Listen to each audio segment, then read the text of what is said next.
Welcome to the Grateful Living podcast. I'm your host, Talisha Meyer. I'm a published author, writer, holistic massage practitioner, empath, intuitive, and light worker. Join us for this week's episode. Hi, beautiful souls. Today's episode is one so many of us need to hear. Why you don't feel safe to rest. Because let's be real, we say we're tired, we crave peace, but when the time comes to actually rest, we resist it, avoid it, or even feel guilty for needing it. Let's explore why and how to change that. Rest isn't just physical, it's actually nervous system work. Most of us think of rest as something we earn after we've worked hard, after we've checked everything off the list, but real rest isn't a reward, it's a regulation tool.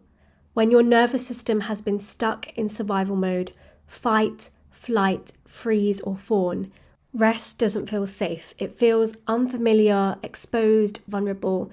You may find yourself lying down and suddenly feel so restless and anxious, like your mind is racing. That's your body saying, I don't feel safe enough to relax yet. And we need to stop shaming that response. Let's go deeper.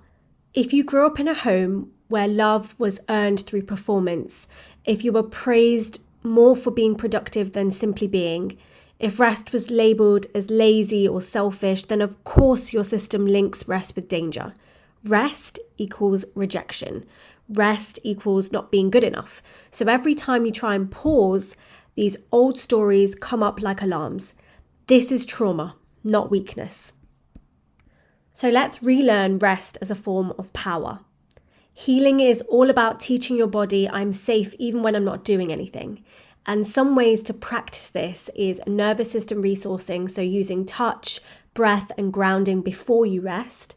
Somatic safety cues like self-holds, butterfly taps, or legs up against the wall to signal calm. The inner child work to reassure the younger part of you that rest won't lead to abandonment. And finally, reframe rest as rebellion, repair, reclamation.